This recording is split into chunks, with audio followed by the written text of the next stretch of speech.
Now I'm sharing screen.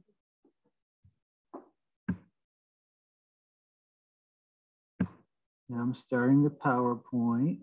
I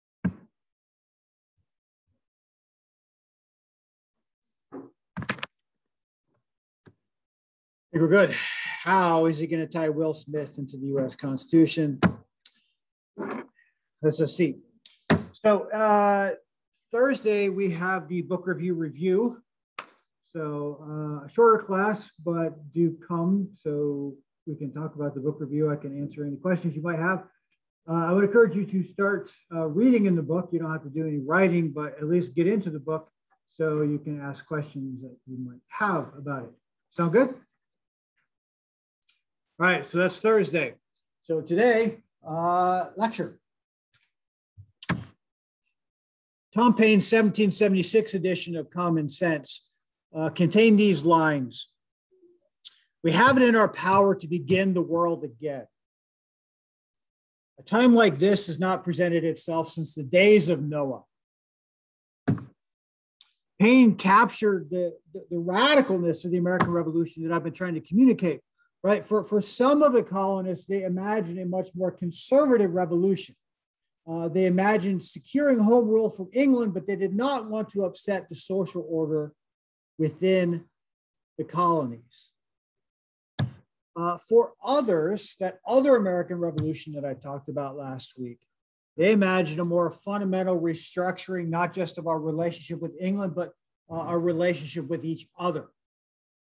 They imagined the overthrow not just of monarchy, but the overthrow of aristocracy. And while no one's really talking so much about democracy yet, they imagined a more open, freer, equal society than had existed in the years before the revolution. As I said, we have to understand kind of the class differences during this time and the different class interests, right? While we look at the American Revolution from the standpoint of a George Washington or a John Dickinson, what I've suggested is we need to take into account instead your Joseph Parkers and your Thomas Peters to really understand the American Revolution in its radical extent. America doesn't make any sense today. Our political culture does not make any sense today unless we understand that the American Revolution was more than what George Washington or Alexander Hamilton said it was. To continue this, we look at the writing of America's first constitutions. Paine said, look, we can begin the world over again. Paine captured the radicalness, the chance to build a more equal and freer society in North America. Paine left America shortly after the War for Independence. He came back around 1805 and was discouraged by what he saw. He wrote a letter to the citizens of the United States in 1805, a public letter, where he said, you know, the American Revolution was the chance to begin the world anew. 1776, looking out, Paine says, we have a chance to remake the world. 1805, looking back now, Paine is saying, well, we had the chance. What he goes on to explain in that letter is how the American Revolution, from his standpoint, how the American Revolution had failed. Paine in 1805 ultimately believed the American Revolution that he had helped spark back in 1775. In 1805, from his perspective, the American Revolution had failed. But he was wrong. We'll see that by the end of the course. He was wrong, but nevertheless, he was discouraged by what he saw as the chance to remake a new social order and what actually Americans did during these years. What Paine is upset about is the way that Americans went about after 1776, constituting their liberties, and then ultimately during that period between 1776 and 1805, how they reconstituted their liberties. Now, don't let this word constitution scare you.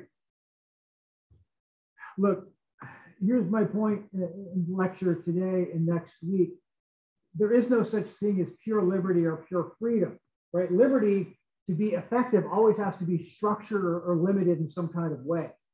Imagine an NFL game where one team could get 5 downs whenever they wanted. It would be anarchy, right? Democracy works. Free societies work because there's agreed upon sets of rules that everybody, even if you're on opposing teams, you agree to play by those rules. Liberty always has to be ordered or structured in some kind of way.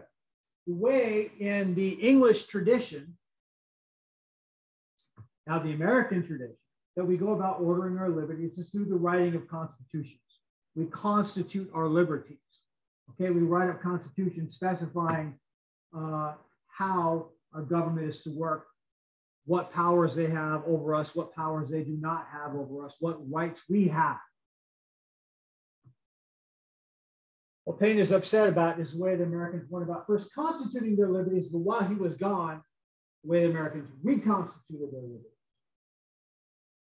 Now, before we can talk about the way that Americans reconstituted their liberties in ways that made Paine really upset, we need to first talk about how Americans constituted their liberties, and that will be largely the subject of today's lecture, those first constitutions that Americans wrote up.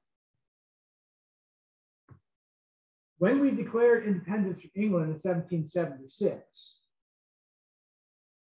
all those colonies, all those royal charters, they were all null and void. No government anymore.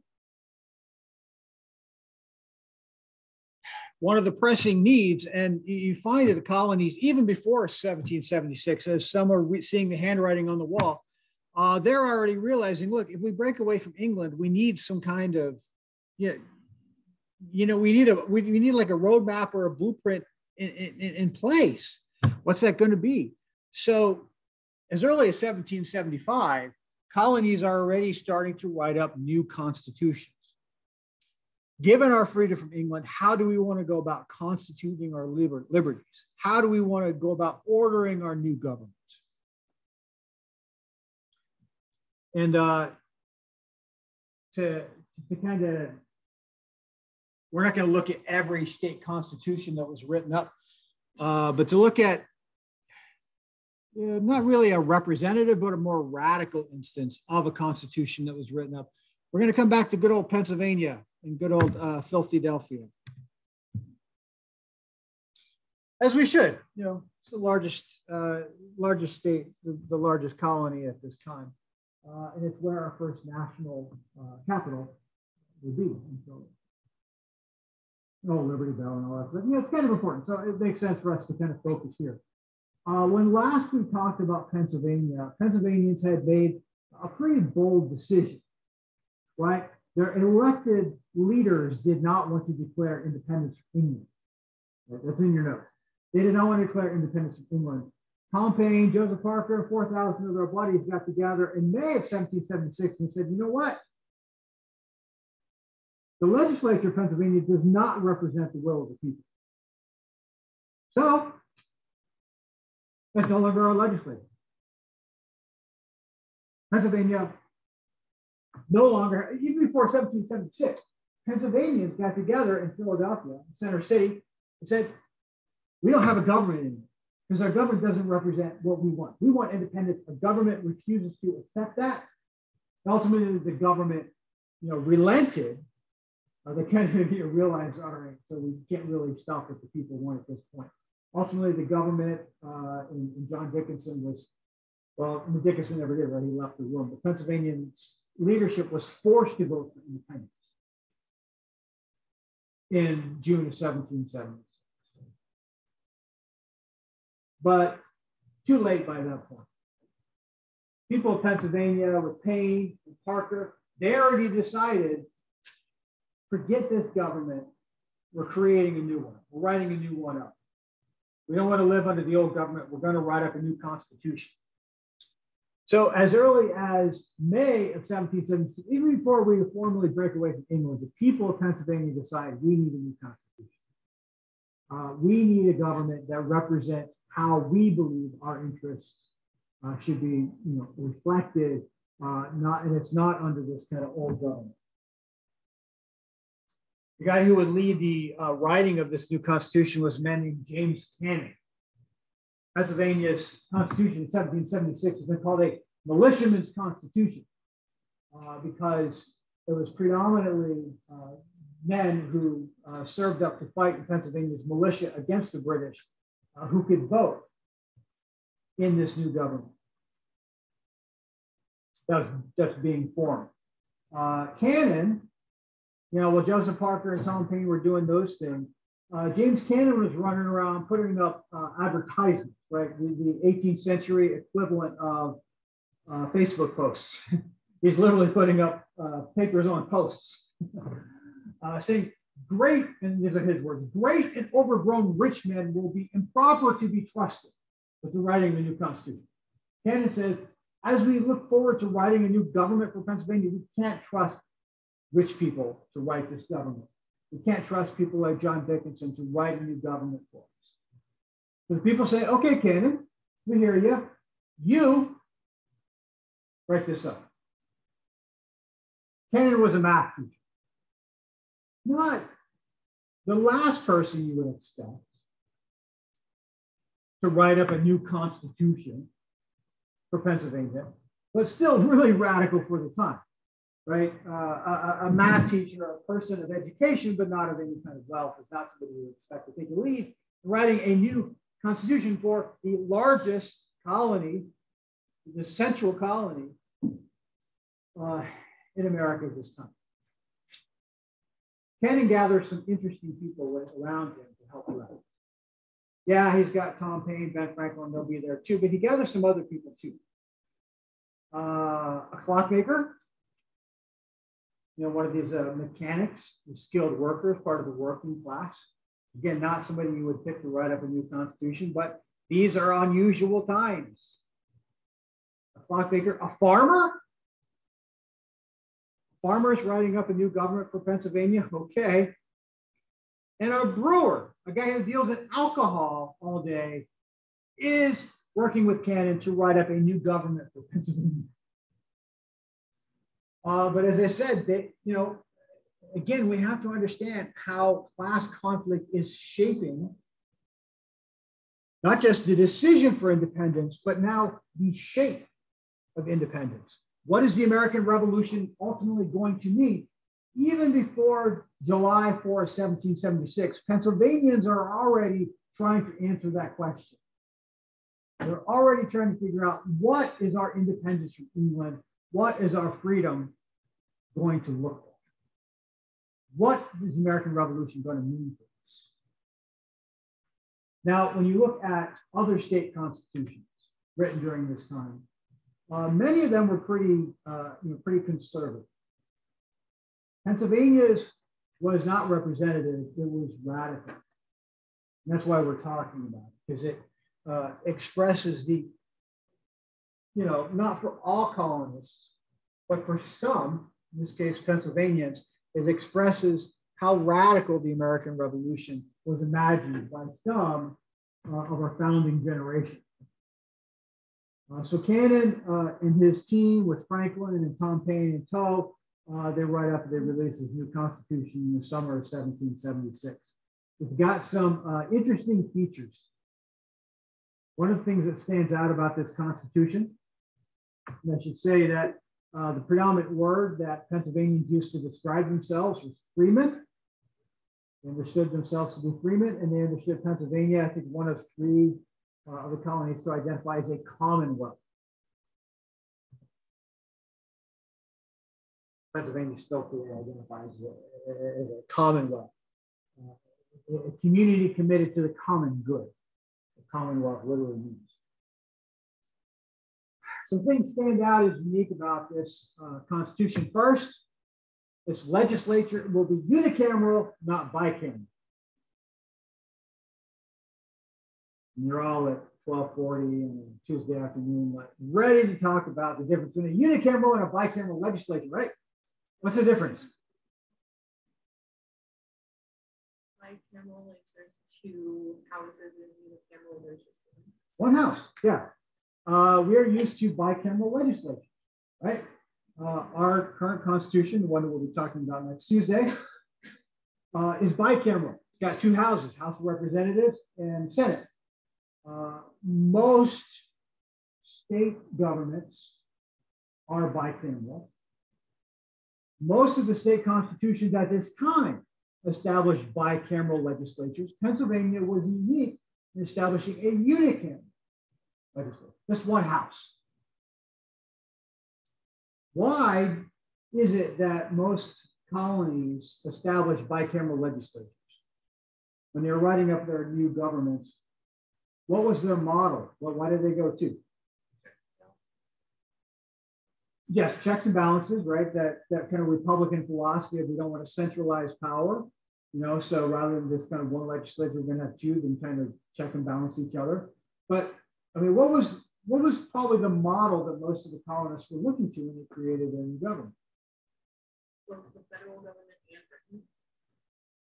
Well, there is no federal government yet. We don't get the Articles of Confederation until 1781. We'll get there. But yeah, they're looking at England. Parliament is their model. But what are the two houses of Parliament called? Is up in your British history, did that well in Michigan public schools. What are the houses in Parliament called?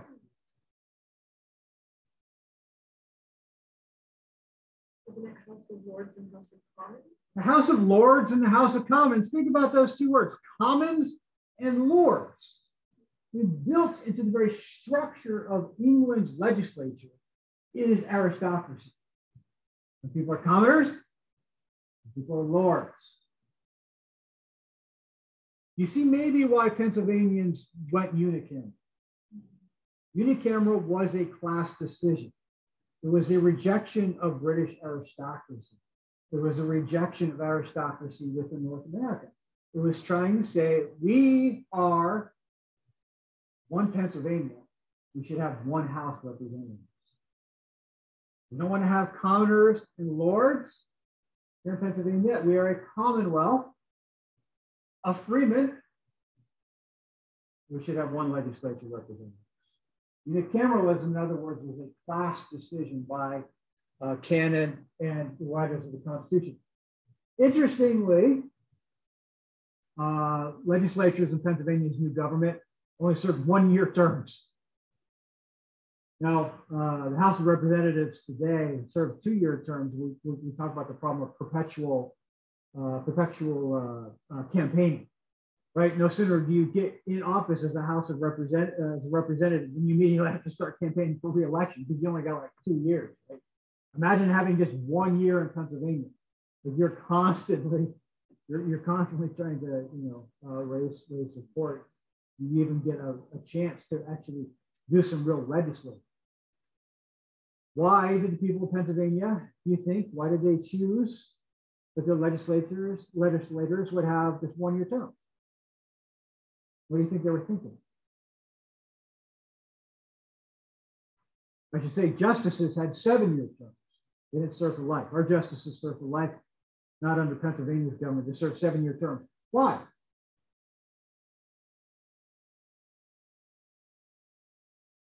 What do you think?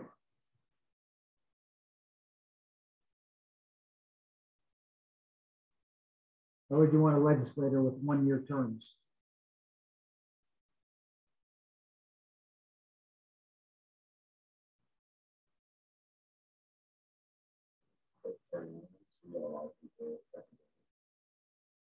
Yeah. What if your legislator passes a law you don't like? Yeah, you don't have to wait an extra year or 4 years to get rid of them. You throw them out within less than a year. It's about accountability, right?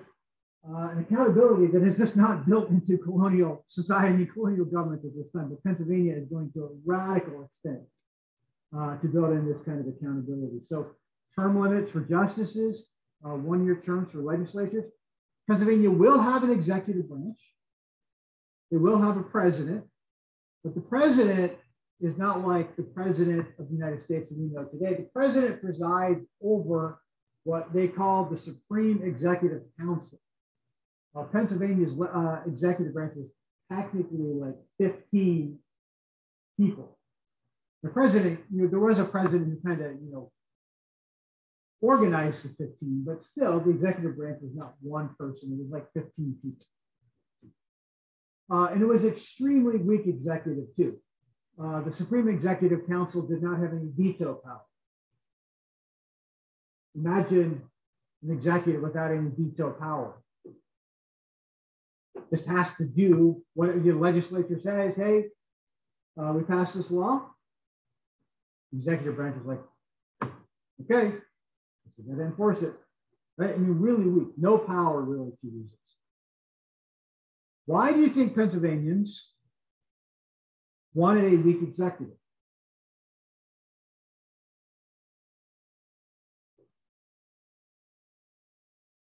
Any thoughts, any experiences maybe they had recently gone through or were going through that would lead them to say, I think we want a weak executive.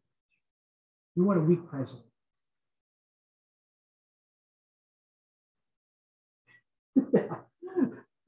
This whole revolution is about the arbitrary power of King George III. Why would we want to create a government that installed a new King George within our own shores? So the experience of what they saw as a reckless monarchy was something they did not want to replicate in their government. So a weak executive. Who could vote in Pennsylvania?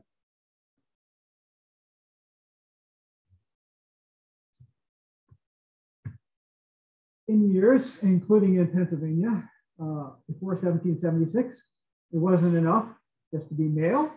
You had to own a certain amount of property. Pennsylvania removed that qualification in their constitution, as long as you paid taxes. So Pennsylvania becomes not just one of the more democratic states in North America, but one of the more democratic states in the world. I said, why are you calling Pennsylvania a state? I mean, Pennsylvania is basically, understand, there's no central government at this point over the colonies. That's gone. Pennsylvania is essentially its own country, and it's one of the more democratic in the world in giving the vote, in removing property qualifications to vote. I don't know what numbers were, but a majority of Pennsylvania men could vote now. Some states allow women to vote. We'll talk about that in future lecture. Pennsylvania did not. It explicitly said men, but as long as you pay taxes, you could vote in Pennsylvania. So that gave Pennsylvanians a very large, gave Pennsylvania men a very large say in government. And final thing, kind of a legislative innovation. Under this Constitution, any law passed by the legislature couldn't go into effect until next year's term. Pennsylvanians had to wait as long as 6, 8, 10 months. The laws of the legislature passed before they went into effect. Let me give you an example of what I mean. Wild dogs are running around Pennsylvania. I don't know if there are wild dogs running. Let's assume wild dogs are running around Pennsylvania. Probably more likely wild cats. But they're running around Pennsylvania. Kids are getting bit left and right. Pennsylvania, they said, we probably need Alicia. Yeah, don't you think we need Alicia? So they pass a leash law. Leash law doesn't go into effect. You gotta wait 6 months. Kids are getting heads bitten off left and right. Because this law can't go into effect. do you think that you think that this made for good government in Pennsylvania under this Constitution? I mean, weren't there certain laws you think, this should probably just need to go in effect like right away? It's kind of an urgent problem. We shouldn't have to wait for this. Why do you think Pennsylvanians had this provision built into their Constitution? Why delay a law from going into effect? Any thoughts?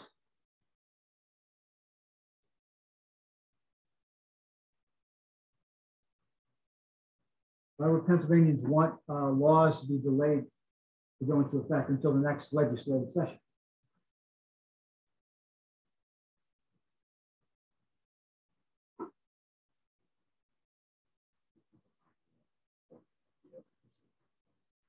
Absolutely. It's all about that. Just because the legislature passes a law doesn't mean it's necessarily what people want. How do we give people an opportunity to weigh in on this particular law? You have to delay the law's implementation. So a law is passed by the legislature, then it's published. It circulates around Pennsylvania. The Pennsylvanians get to decide for themselves, hey, I think a leash law is a pretty great idea. I don't think a leash law is a great idea. And say you don't like that particular law, you can vote somebody else in who promises, hey, if you elect me, I promise to repeal the leash law. We'll get back to dogs biting kids' heads off again, if that's what you want. You can imagine this didn't make for very efficient government in Pennsylvania. But we can certainly appreciate why Pennsylvanians wanted it. If this was a commonwealth, a freeman, it's not enough for freemen just to be able to elect people to represent them. The people of Pennsylvania should have a say in the laws that govern them. Now, this is, in contemporary terms, we would call Pennsylvania's Constitution an expression of participatory democracy. Okay, participatory democracy as opposed to representative democracy. Yes, Pennsylvania had representatives, but they also built into their Constitution participatory mechanisms. They wanted to be able to, outside of the legislature, they wanted to be able to deliberate on whether they wanted a particular law or not being passed, and have the ability to shut that law down should they not like it. Now, they are not using terms like democracy to describe their government. They're using the term republicanism, right? It's the most common term to describe the governments, the new governments that are being written up during these years, and Pennsylvanians would understand their government as being a Republican government as well, too. But Pennsylvania's, with provisions like this, definitely tend towards a more democratic form of republicanism, even participatory democratic form of republicanism, right? A Stars Hollow, Lorelei Gilmore, Luke Dames, Taylor Dosey kind of democracy is what Pennsylvanians are kind of imagining. And they're imagining it largely because of their experiences. Their political experiences of one, now being in the midst of a war against what they believe to be a tyrannical king and his military. But as I said, this was a dual revolution, right? People of Pennsylvania, people like James Cannon and Thomas Paine, they weren't just fighting England, they were fighting fellow colonists. They were fighting particularly colonists, the people we've talked about before, your Governor Morris, your John Dickens, who presumed that because of their wealth or their education, that they had political rights that others should not enjoy. Pennsylvanians are not, in 1776, as they're crafting their new constitution, they're not just fighting England. They're fighting, as Paine said, to create a new world. To create a much freer society than had ever existed before, or even in many ways existed in the world at that time. Pennsylvania's Constitution of 1776 stands out for its radicalness.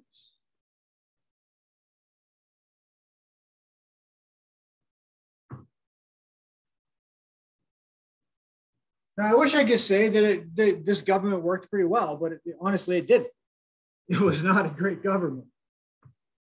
It was incredibly weak. The legislature was weak. It was chaotic because of one-year terms. The executive branch couldn't really provide much leadership. It was weak. This whole thing of laws not being able to go into effect until a year later, it didn't work very well. People could see even before it went into effect that it wasn't going to work very well.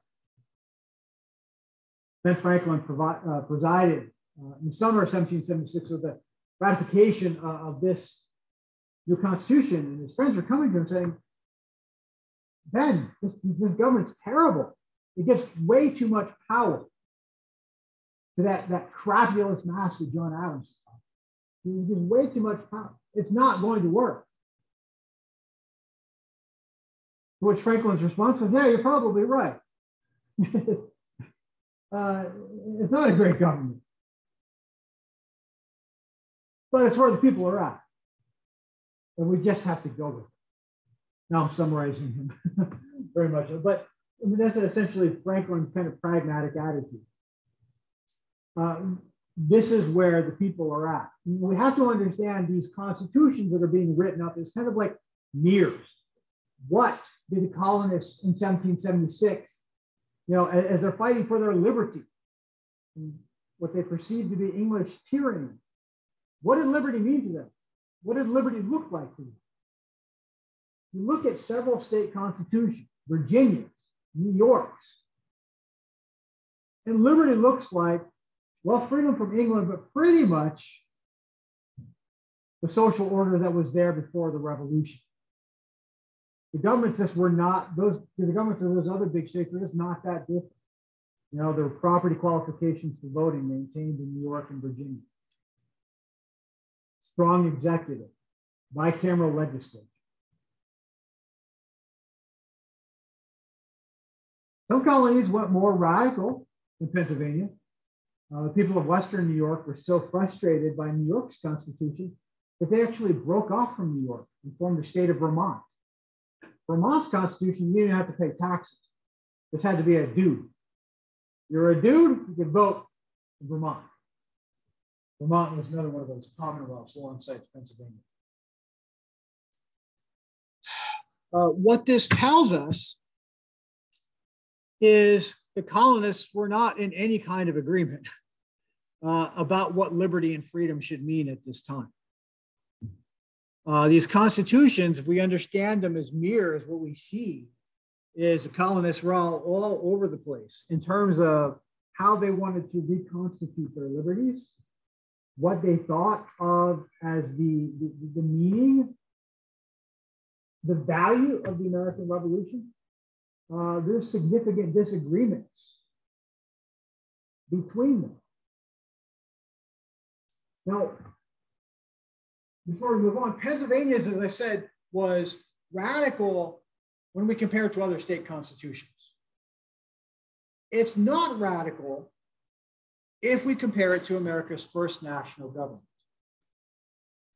The first national government, of course, is not the US Constitution that you and I are under today. The first national government created or ratified in 1781. What is the Articles of Confederation, Perpetual Union? This was our first attempt at a national government. By the way, just kind of a foreshadowing.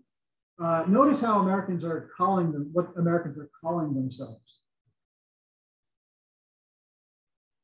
Confederation and Perpetual Union.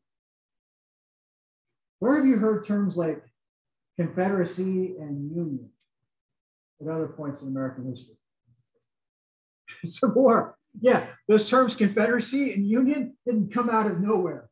They're coming out of this period, right? And one of the central conflicts of the 19th century. What are we? A confederacy of equal sovereign states or a union that can't be resolved?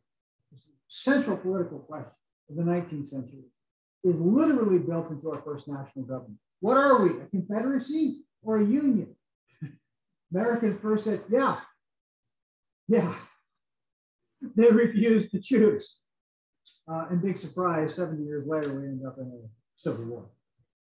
Looking ahead a little bit too much. What do you know about the Articles of Confederation from our good friend Bill McClay?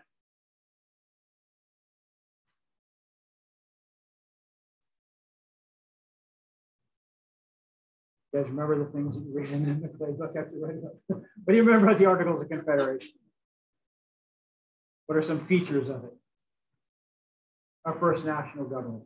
All right, let me simplify it. Would you describe the Articles of Confederation as creating a strong national government or a weak national government? Really? What are some features that stand out as making it weak or marking it as a weak national government? Taxes. Yeah. imagine now some of you might like, I would love this. Imagine a national government that didn't have the power to collect taxes. That was the Articles of Confederation. An extremely weak government, a national government that couldn't collect taxes. Like, aren't there things that the national government needs to do that they need to pay for? And yet, like, oh, I don't know, like fight a war against the British, and they can't collect taxes to pay for the war. You can imagine that would not work very well. And of course, the reason that most of us don't remember the Articles of Confederation from high school is because it was a pretty terrible failure. It didn't last that long, only about 6-7 years or so. And because it was, at several points, it was incredibly weak. One of the things that we have found over our 200 plus years of history is that we want a central government that has the ability to conduct national economic policies. The Articles of Confederation is not that government. It cannot do that. So let me ask you before we move on, were the Constitution writers, the people who wrote the Articles of Confederation, were they just stupid? Were they dumb in creating a central government that didn't have the power to tax? Why did they create such a government? Why create a central government without the power to tax?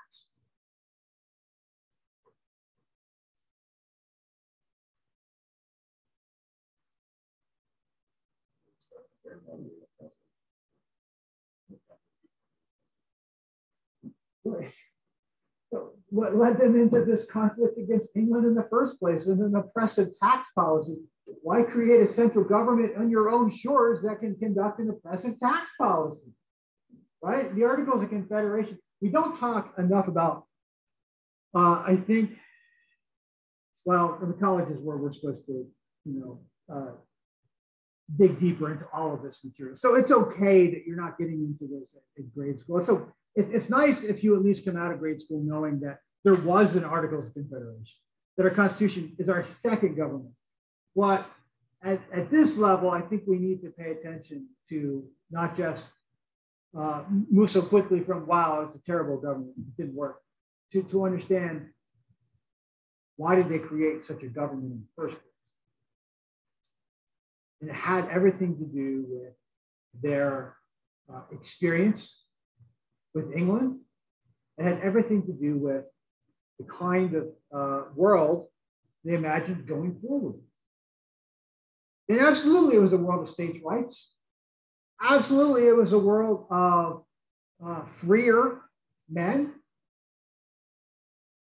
Absolutely, it was a different world than the one that had existed before.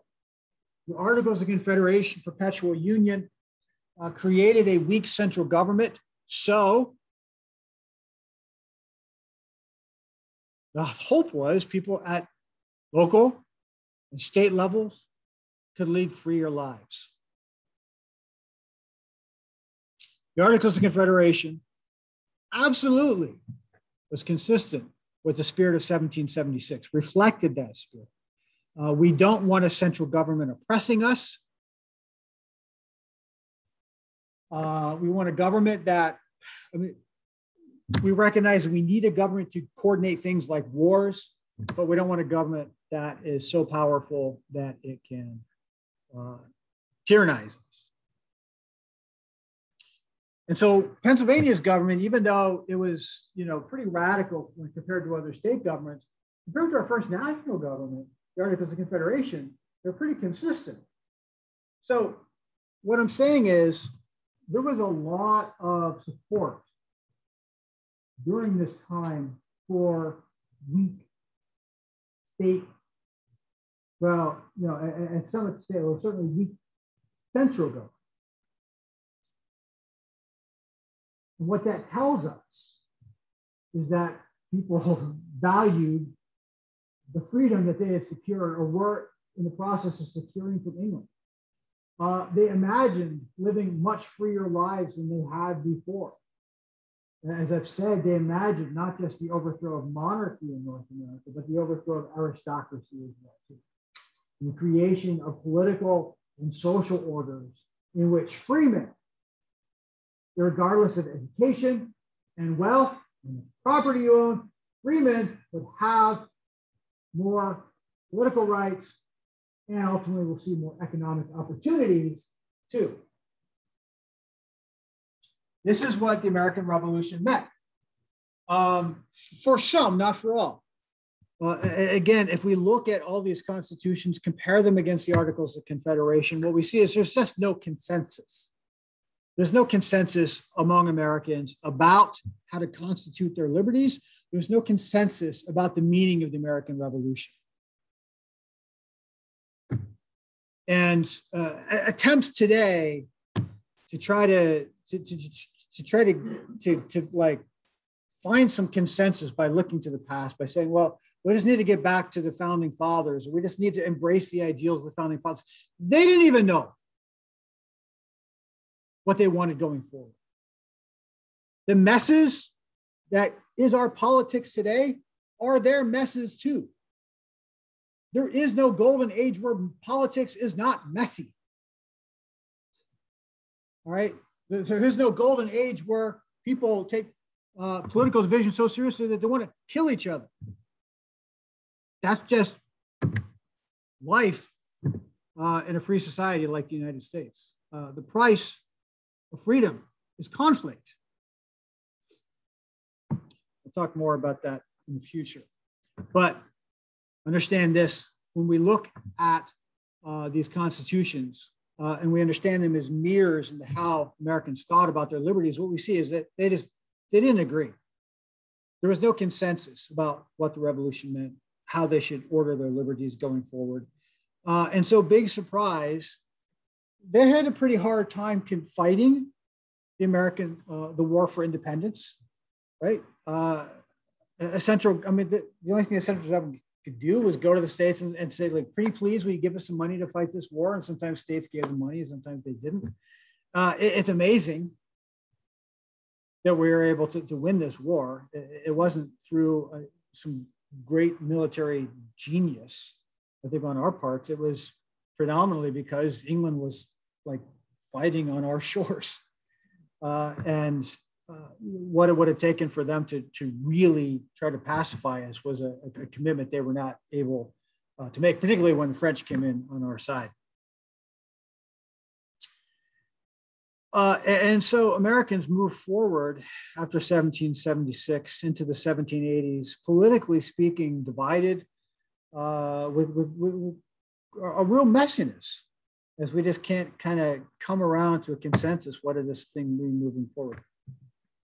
If you're wondering what all that text is, for your second test, I'm going to have you memorize. No, just kidding. You don't need to memorize. I'm just kidding. No, you eventually will be able. This is the statement of rights that was in Pennsylvania's Constitution. Some states wrote up kind of like their own Bill of Rights. Before our own Bill of Rights in the U.S. Constitution, states were writing up their Bill of Rights. So you can, when this eventually goes up on YouTube, you can read through some of those. I don't know if you want to use in your exams or anything, but you'll see a number of our present day Bill of Rights originating in these state constitutions. I think Pennsylvania's actually modeled theirs after Thomas Jefferson's Virginia Constitution. But that's what all that is. So here's the question, moving forward to the second part of our lecture. If we already had a national government, why did the people we call our founding fathers decide? We were wondering, how did they decide to get wiggy with it in 1776? There it is. Why did they decide to get wiggy with it and create a stronger central government? If a weaker central government was consistent with the spirit of 1776, why in 1787 did the people we call our founding fathers, many of them who had led the revolution, now come out of retirement, come back, and they write up a stronger central government? Why did they do this? Well, Maclay, you've already gone through the Maclay chapters where he's talked about a lot of that. He's talked about the Constitutional Convention. He's talked about problems of the Articles of Confederation. And there's a number of problems. The inability of the Articles to tax, to raise an army was a problem. A weak central government was not great for the future. Remember that people we call our founding fathers imagined America's destiny laying to the West. Western expansion would require a coordinated national policy. You needed a stronger central government than the Articles of Confederation to be able to carry that out. So there's a number of things that, you know, as early as 1784, 1785, Americans, American politicians were saying, this isn't really working. We need to figure out, how to, we just need a better central government. Maybe, we should get together and reform the Articles of Confederation. Of course, well, you read about this in Maclay, while the original charge to your George Washingtons and your Alexander Hamiltons, your James Madisons was to reform the Articles of Confederation. And when 1786, when they got together in Maryland for the first time, that's what they said. Okay, let's talk about what are the problems of this government? What can we do to fix them? When they got back together a year later in 1787 in Philadelphia, they said, you know what? Let's just forget the Articles of Confederation. We're writing up a whole new government. People were upset. They were supposed to reform the Articles of Confederation, and here they come out of Philly with, we created a new government. A lot of people were upset. Many of you noted this in your reviews of the Maclay chapters. People were really ambivalent about this new national government, this U.S. Constitution, and many of you were surprised. Like, U.S. Constitution is the greatest constitution in the world. Why were people so indifferent, ambivalent about that at that time? And it shouldn't be surprising to us based on what we just talked about, right? If the political legacy of the American Revolution was weak central governments, governments that cannot oppress us, U.S. Constitution was clearly a stronger central government. Articles of Confederation can't tax. U.S. Constitution can tax. Articles of Confederation can't raise a standing army. U.S. Constitution can raise a standing army. U.S. Constitution, Supremacy Clause. Federal laws passed under the U.S. Constitution are supreme over any state laws. Clearly, the U.S. Constitution of 1787 was a stronger central government for its time, and many people were scared about it. So why did people who had fought in the revolution, why did they decide to create such a radically new government with such stronger powers?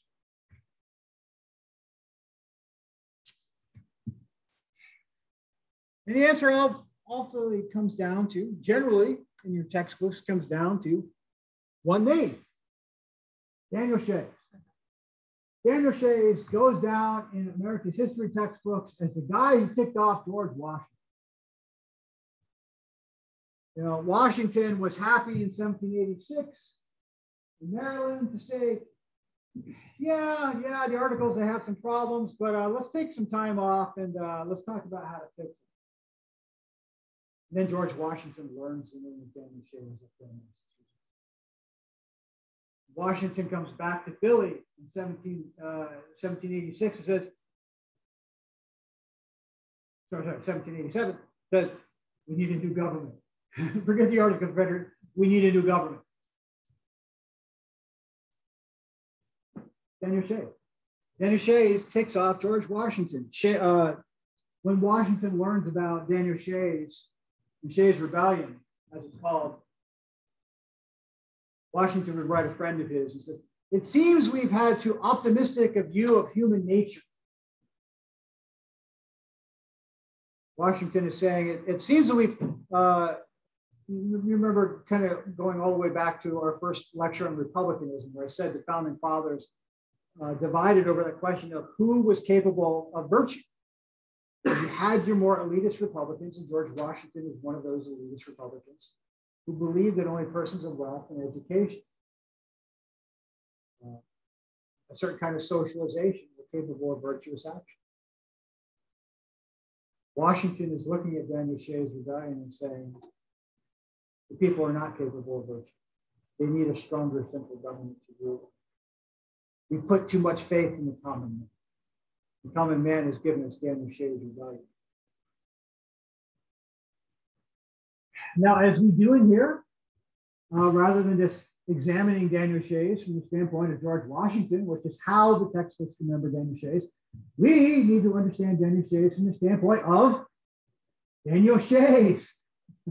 Wouldn't it be nice to know who was Daniel Shays and why did he do what he did? And we're actually not going to talk about Daniel Shays for the rest of today.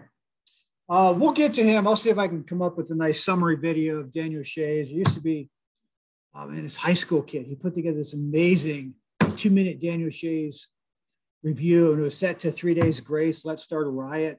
And it intersliced all these like clips from like Doom and stuff. It was so cool. And then it disappeared from YouTube. And I'm so sad. I still will go looking for it. We'll talk about Daniel Shays. Honestly, McClay covers Daniel Shays pretty well.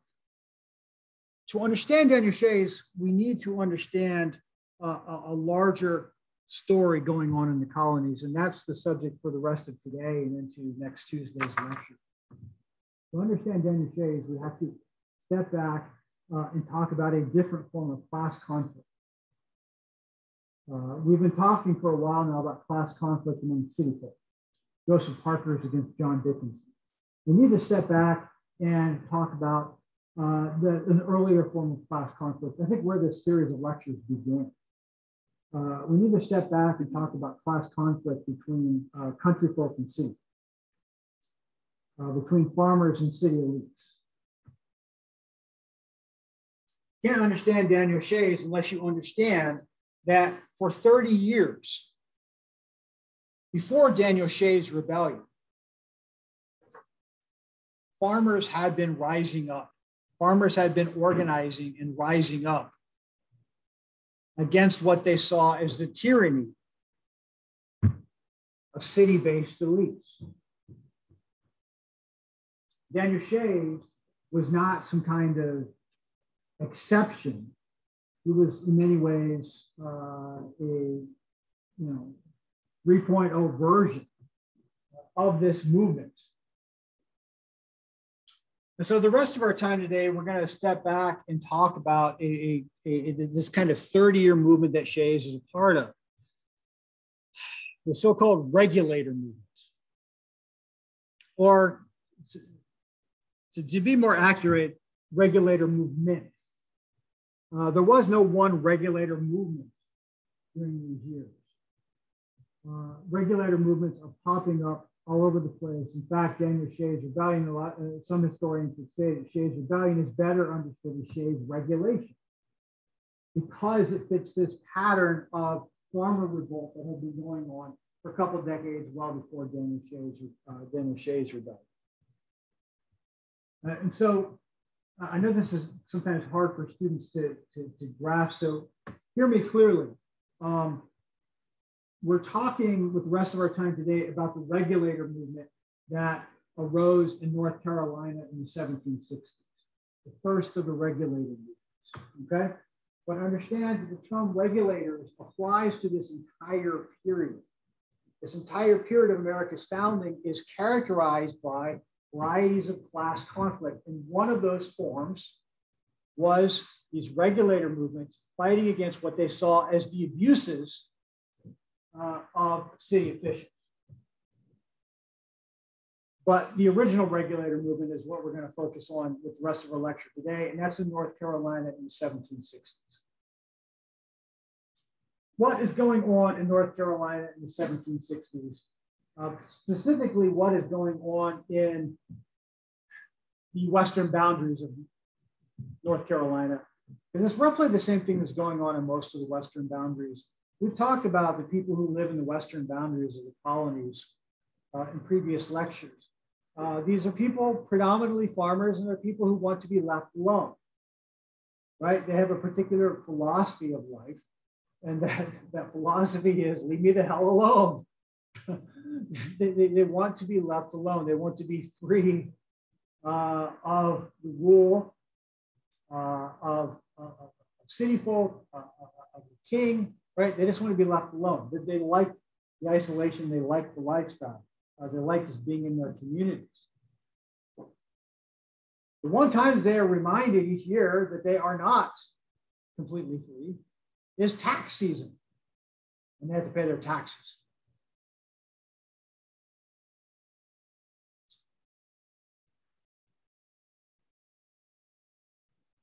Problem that farmers have, all people in the Western boundaries have, is, taxes are generally paid in hard currency like silver and gold. But there's never, in any society, there's never an equal distribution of hard coin, right? There's not an equal number of quarters flowing freely through American society today. There are parts of America's economy where there's more quarters and places where there's less or no quarters. And that's the case with 1760s North Carolina. Hard currency tends to be concentrated in cities by wealthier inhabitants of North Carolina. Nevertheless, these farmers out of North Carolina still expected to pay their taxes. How would they do so? Most colonies allowed for the printing of paper money to pay public debts. So farmers in North Carolina, when it came tax season, they might sell a couple chickens and cow or some produce or some paper money. And when the sheriff came knocking on the door, collected taxes, you handed them your stack of paper money. This went on for years. So people and farmers in North Carolina paid their public debts. Wasn't great, but they did. They didn't necessarily like having to pay taxes. A lot of the people living in North Carolina at this time were actually Baptists. This kind of new religious sect in the colonies. Nevertheless, North Carolina was officially the Church of England was the official church of North Carolina. So these farmers, these Baptists out in North Carolina, had to pay taxes to support the Church of England, a church that they did not attend, but they paid it. Governor Tryon, the royal governor of North Carolina, he decided in the early 1760s he needed a new mansion. How was this new mansion be paid for? By raising taxes on the people of North Carolina. Tryon gets his mansion. People of North Carolina pay the taxes. This is the world we live in, right? The governor needs a new mansion. Fine, pay the taxes. Want me to pay for a church I don't attend? Fine, right? The way things go. Until 1764. There are a number of British policies that disrupted colonial life. We talk about the taxes. One that was just as disruptive as any taxes was the Currency Act of 1764. The Currency Act of 1764 said that all public debt must be paid for in hard currency, silver and gold. Can't pay for it in paper money anymore. Why did England pass such an act? England has to pay its debts, right? It's got this war debt. And not only does England have to raise money, it has to raise hard coin to pay off its creditors. England does not have the luxury, like a farmer in North Carolina had the luxury of handing sheriff a stack of paper money. England does not have the ability to take a stack of money to the Dutch and say, here we're paying our debt. The Dutch don't recognize that. England needs silver and gold to pay its debts. It needs to get silver and gold from its colonies. Think about the disruption that the Currency Act is going to be to our typical farmer there in Western North Carolina. You sell off the requisite number of chickens and cows. You get your stack of paper money. You know sheriff's coming by. Sheriff comes knocking on the door. You meet sheriff at the door, ready to pay your debt. It's not these farmers didn't want to pay their debts. They're paying their debts. The only way that they could. You meet sheriff at the door with your stack of paper money. Sheriff says, sorry, the paper money is worthless now. They're only taking silver and gold. Farmer says, I don't have silver and gold. Sheriff says, taking your house and property. The result of the Currency Act of 1764 is that foreclosures, not just North Carolina, but throughout the colonies, particularly in farm communities, foreclosures begin to skyrocket. And sheriffs begin confiscating property. Understand at this time, and you might think this is not fair, it really wasn't, sheriffs got paid out of the money that they collected. If sheriff does not collect money, sheriff doesn't get paid. Guess what? Sheriff collects his money. If sheriff can't collect silver and gold, sheriff takes your property. Sheriff comes out with a couple of hands, packs up your belongings, puts it on a wagon. You lose your belongings, you lose your house, you lose your land. That's what's happening in North Carolina after 1764. Farmers find their ways of life destroyed through this new tax policy.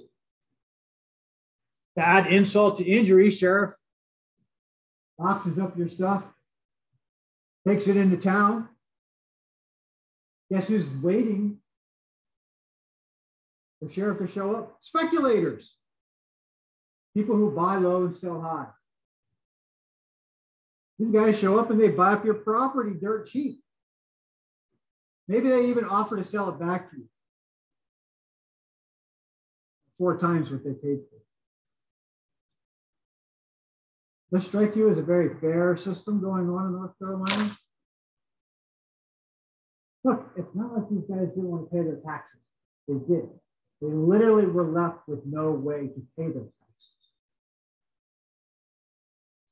So instead, they find themselves under a government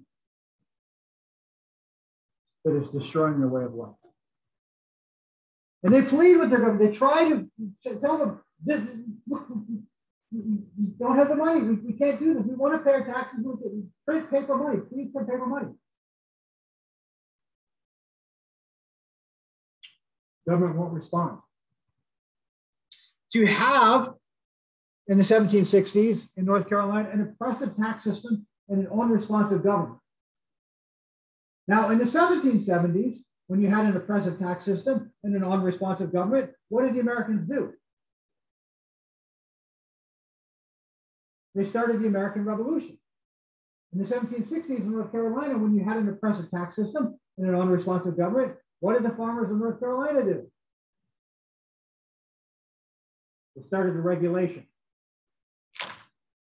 Regulation is a concept going back to English tradition. When government becomes unresponsive and tyrannical, it is the people's responsibility to regulate, where the word comes from, regulate abuses of power. If the government becomes illegitimate, abusive, it is up to the people to regulate abuses of power. An entire regulator culture of civil disobedience arises in North Carolina in the second half of the 1760s. Civil disobedience encompassed everything from beating up sheriffs, refusing to let sheriffs take your property, shutting down courts so that foreclosure proceedings did not take place,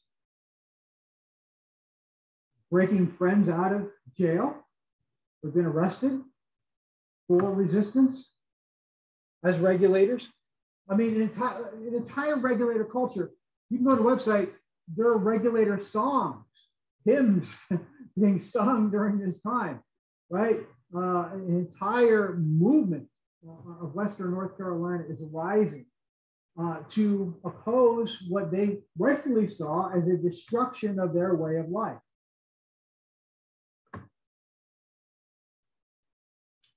Enter one Herman Husband.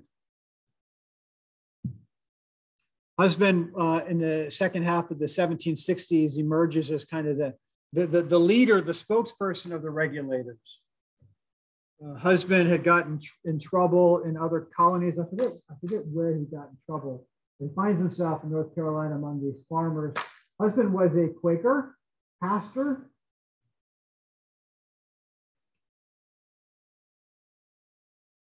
Not all Quakers, but certainly not the Pennsylvania Quakers, but a Herman Husband Quaker. Yes. I did talk about Tryon. Tryon is the royal governor of North Carolina. He built one of the reason taxes are increased upon the people of North Carolina is that he built a new mansion in the early 1760s, which increased the tax burden on the people of North Carolina. So Tryon is the royal governor of the New Jersey. Husband is a Quaker. You guys know much about Quakers? You know, in political terms, Quakers are about as democratic Christian sect as you get. Really, like if you go to a Quaker meeting, there's no like designated speaker. You just all kind of come together in a meeting house and you sit there and somebody gets a revelation. I mean, Quakers believe that everyone is a potential revealer of God, revealer of God's truth. So Quakers is gather in a meeting and somebody will stand up and share a word of revelation that they've had. And they'll sit back down. And wait a little bit longer until somebody else has a word. And they'll sit back down. And you know, after a couple hours of this, you're like, "Oh, you want to go eat? You want to go to Denny's?" And they go eat. That's the way Quakers went.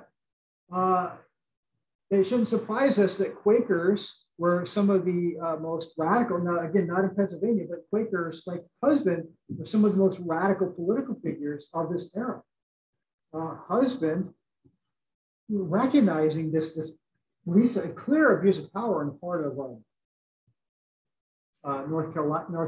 Tryon in North Carolina, takes up the cause of the regulators.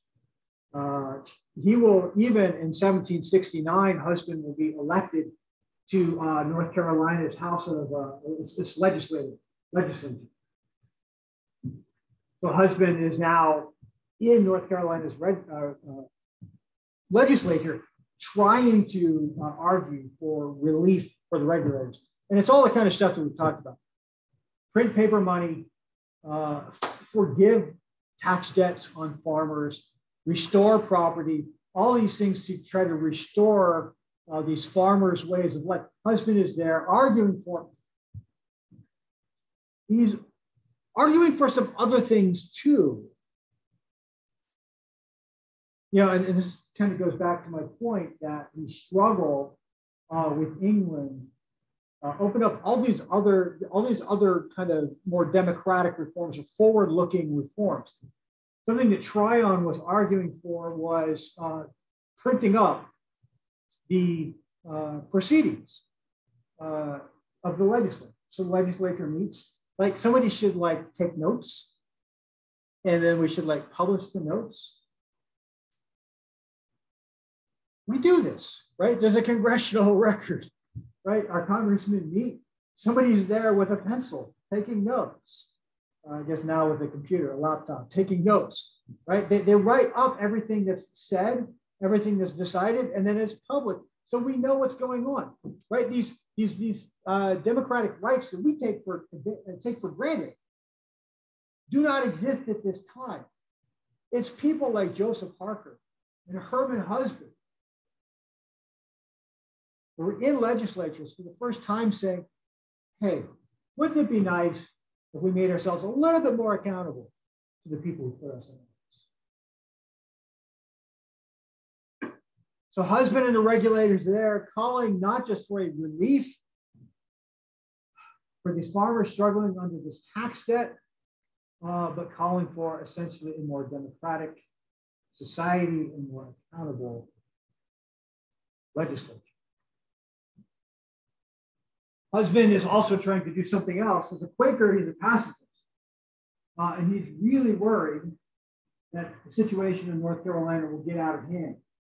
The civil disobedience, instead of sporadic acts of violence, will become an all-out conflict, and even a civil war in North Carolina between the western half of North Carolina and the eastern half of North Carolina. They will go to war against each other. And so husband is there trying to represent the interests of regulators, but trying to resolve these in a peaceful manner. And here's where he's a little less successful when at 1771, at a place called Alamance, thousands of regulators, estimated 2,000 regulators, will gather to face off against 600 of William Tryon's army.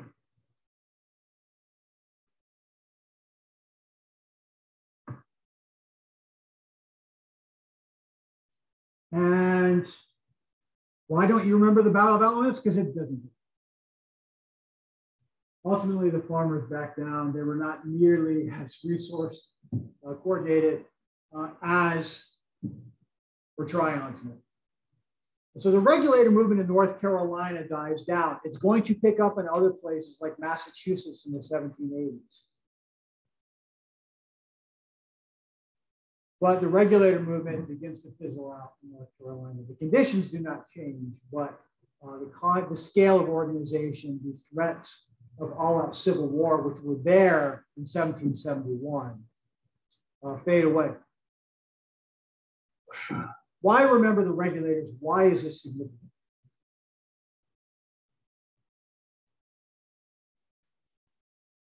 It would be nice to say, I mean, just from the standpoint of kind of like neat and tidy history, it would be nice to say that the regulator movement was a dress rehearsal for the American Revolution. It would be nice to say that the farmers who organized the Alamance to fight against Tryon, all those farmers went and fought in the American Revolution against British tyranny. They didn't. The farmers either stayed home or they left North Carolina. It was a weird, weird time. You had like families like leaving and like forming their own countries.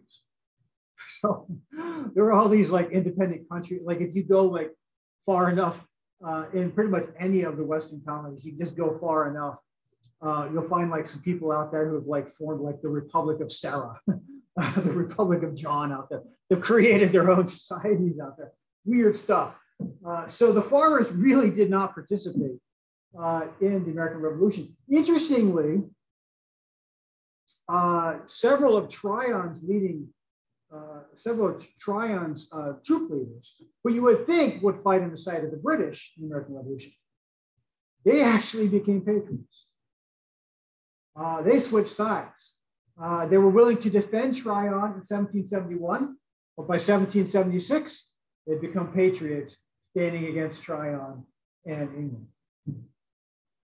So I wish I could, say that, there's this kind of, that the regulator movement in North Carolina was kind of a microcosm of this larger conflict that we call the American Revolution in 1770, but it doesn't work out there. So why then remember the regulators?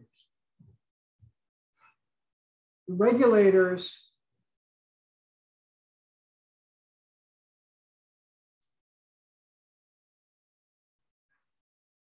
I hesitate to say stimulate because that would suggest that farmers in Massachusetts or Pennsylvania and other places are looking at the regulators and somehow modeling their resistance patterns after them. There's not much evidence for that either. They're certainly aware. People all over the colonies are writing about what's going on in North Carolina. And they're expressing all kinds of sympathy for the farmers because they kind of recognize that these farmers, in fighting against an oppressive tax system and an unresponsive government, they realize, well, that's what the American Revolution is about too. They make that connection. Instead, the regulators are important because they highlight that this period, this founding period of America and then the United States was bounded by varieties of class conflicts. Now, ultimately, the regulators in North Carolina, they will fade away. That movement fades away. It does not play a role in the American Revolution. It does not play a role in the writing of the Constitution. Future regulator movements will. The regulator movements arise in Massachusetts in the 1780s, which include Shays' Rebellion, will directly shape the decision to create a stronger central government. That'll be the subject of Tuesday's lecture. Have a good one.